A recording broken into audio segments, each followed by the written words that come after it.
할렐루야. 하나님께 영광 돌립니다. 여러분 모두를 축복합니다. 오늘도 분명 여호와 이레입니다. 의심치 마시고 고백하시고 주님과 동행하는 복된 날 되시길 바랍니다. 일용할 양식 말씀 묵상하셨습니까? 우리 모두가 영적 거인 되기를 사모합니다. 자, 오늘은 떡상 세 번째 시간입니다. 한번 기도합니다. 영광과 감사와 존귀가 우리 하나님께 있습니다. 온 마음으로 하나님을 사랑합니다. 성막론의 말씀들을 열어주시고 우리가 하나님을 가까이하며 주의 음성 듣기를 사모할 수 있는 귀를 여시니 감사합니다. 이 말씀을 사모하는 모든 주의 백성들을 축복하시고 종을 낮추시고 겸손하게 하시고 오직 말씀의 도구만 되게 하옵소서. 오늘도 말씀하실 하나님을 찬양합니다. 예수님의 이름으로 사모하며 축복하며 기도합니다. 아멘. 자, 레위기 24장 5절로 9절 말씀, 우리가 떡에 대해서 살펴보고 있습니다. 이 말씀을 잘 살펴보시고요. 자, 5절 6절 말씀 우리가 읽었죠. 7절 말씀, 너는 또 정결한 유향을 그 각 줄 위에 두어 기념물로 여호와께 화제를 삼을 것이며. 자, 우리가 하나님은 여전히 지금도 우리가 믿고 깨달아야 될 중요한 원리입니다. 하나님은 지금도 단지 모세 시대에만 하늘의 만나를 열고 하늘을 열고 만나를 내리신 것이 아니라 지금도 여전히 자기 백성들을 먹이실 책임과 권한이 하나님께 있다는 겁니다. 하늘에서 만나를 내려 이스라엘 백성들이 먹었던 모세 시대 그 모든 사람들은 다 죽었습니다. 그 음식은 먹고도 죽었어요. 그러나 하나님이 이제는 예수님을 이 땅에서 만나를 내린 것처럼 예수님을 이 땅에 보내셔서 생명의 떡으로 삼으신 겁니다. 이제 믿는 자들은 다 사는 겁니다. 그럼 우리가 한 번 믿고 마나요? 아닙니다. 이제 예수님을 의지하고 하나님께서 말씀하신 이 모든 구약과 신약과 하나님으로 도는 모든 진리의 말씀들을 우리가 마치 먹듯이 우리 삶 가운데 적용해야 됩니다. 그래서 가장 중요한 첫 번째 원리는 일용할 양식이었죠. 날마다 먹어야 됩니다. 날마다 묵상해야 됩니다. 습득되고 훈련되어지고.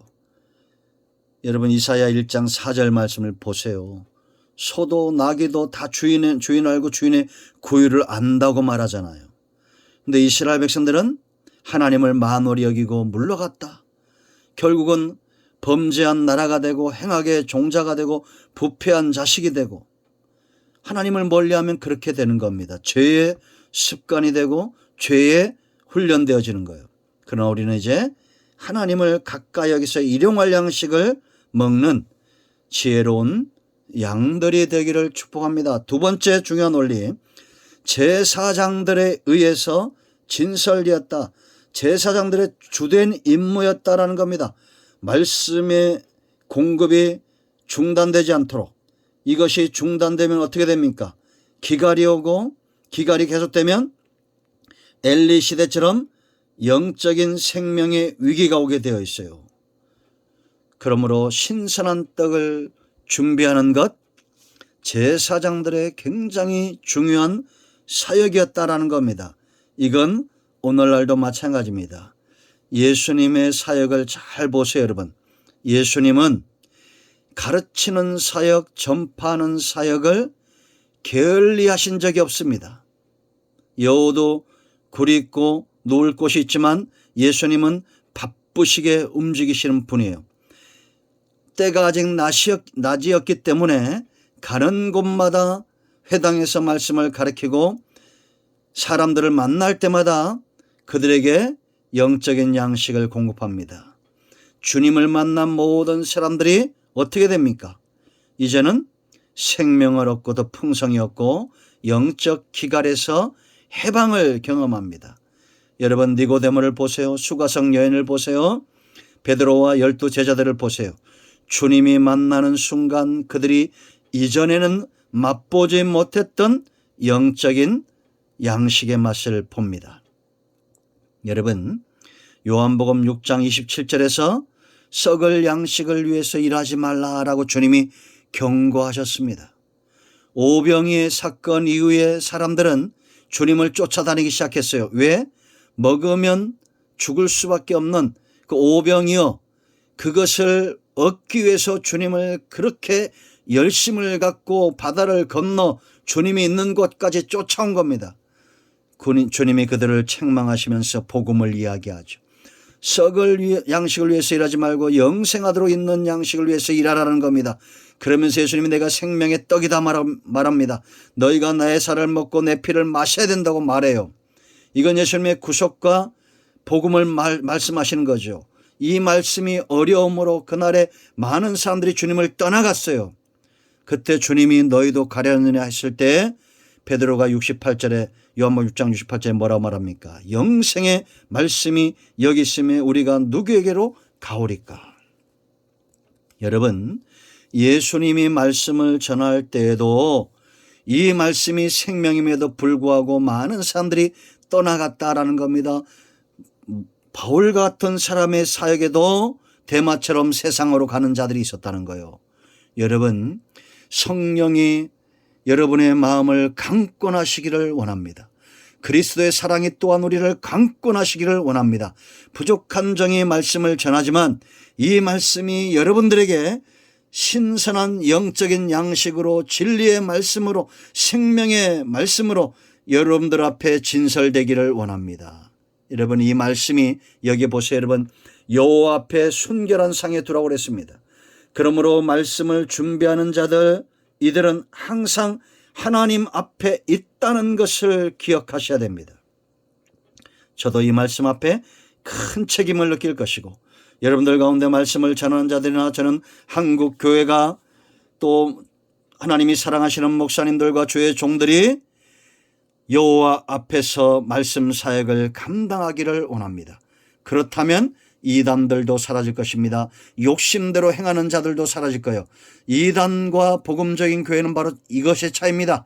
욕심의 차이입니다. 탐욕의 차이입니다. 하나님 앞에 있는 자들은 고람되어 요셉처럼 욕심을 낼 수가 없어요. 그러므로 말씀을 준비하는 사역자에게 가장 첫 번째로 필요한 것은 내가 하나님 앞에서 이 사역을 하고 있다는 겁니다. 사도행전 6장 1절로 7절 말씀 보세요. 구제하는 일들로 인하여 히브리파 헬라파 가부들 가운데 싸움이 일어납니다. 그때 제자들이 깨닫는 게, 사도들이 깨닫는 게 뭡니까? 우리가 하나님 앞에서 말씀과 기도에 전무하는 것을 제껴놓고 일을 하는 것이 옳지 않다는 겁니다. 그러므로 그들 가운데 성령 충만한 사람, 지혜로운 사람, 믿음의 사람들을 7명을 뽑아서 구제 사역을 맡기고 사도들은 말씀과 기도에 전무하는 사역을 감당할 때 어떤 일들이 일어났는가를 우리가 알 수 있습니다. 제사장의 무리도 복종하는 6절 7절 이하의 말씀들을 보세요.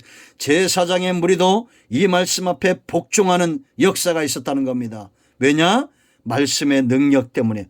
말씀은 히브리서 4장 12절 말씀에 있는 대로 검과 같습니다.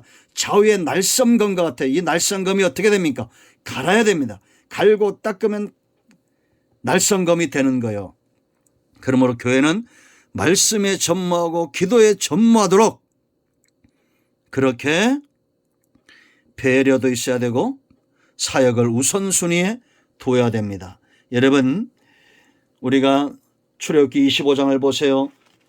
법궤를 만들고 속죄소를 만들고 가장 먼저 만들었던 것이 무엇이냐? 그 다음에 만들었던 것이 바로 우리가 읽었던 진설병상입니다. 증거계, 법궤, 속죄소, 지성소에 있었던 이것을 만든 다음에 첫 번째로 만들도록 명했던 것이 바로 진설병상의 떡상이 그만큼 중요했다는 겁니다. 우리는 하나님 앞에 있다는 것을 기억하십시오. 오늘날 교회의 가장 주된 사역은 구제와 선교와 전도와 이 모든 것들이 참 중요합니다. 그러나 가장 중요한 우선된 것은 바자회도 아니고 구제도 아니고 먼저는 말씀, 떡, 영적인 양식을 준비하는 일에 매진해야 됩니다. 그러므로 건강한 교회는 주의 종들이 다른 일 하지 않고 말씀만 준비하도록 배려하는 교회, 그리고 교회 지도자들이 깨어 있어서 말씀과 기도를 전무하는 교회가 되도록 이끌어가는 사역을 감당하는 교회가 건강한 교회고, 건강한 성도를 훈련시키는 교회다, 이렇게 보시면 됩니다. 여러분들이 영적으로 건강하게 원하면 가르치는 자들과 모든 좋은 것들을 함께 하십시오. 그리고 오직 말씀에 전무하도록 성령의 감동하심을 쫓아 행하시기 바랍니다. 저는 지난 주일을 지나면서 이와 같은 간증이 있어요. 그 간증은 언젠가 말씀드렸지만 하지 않겠습니다. 하나님이 이번 주간을 지나면서 이 말씀에 전무하도록 하나님께서 저에게 주신 간증이 있어요. 너무나 소중한 것입니다. 우리 성도님 중에, 집사님 중에 한 분을 통해서 그와 같은 감동들이 있었습니다. 여러분, 우리 모두가 중요한 오늘 핵심은, 어제는 일용할 양식이었다면 오늘은 우리의 사역입니다. 여러분의 가정에 말씀을 진설하는 제사장이 있길 바랍니다. 우리 교회, 한국교회, 온 땅에 복음적인 교회들마다 여호와 앞에서 말씀을 진설하고 준비하는 지혜로운 종들이, 제사장들이 일어나기를 축원드립니다. 기도합니다. 하나님 감사합니다.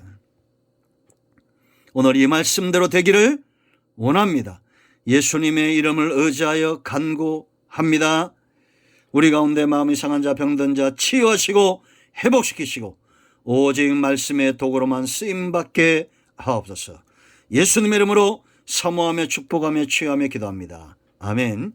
여러분 모두의 놀라운 회복과 은혜의 역사가 있기를 축원드립니다. 아멘. 할렐루야.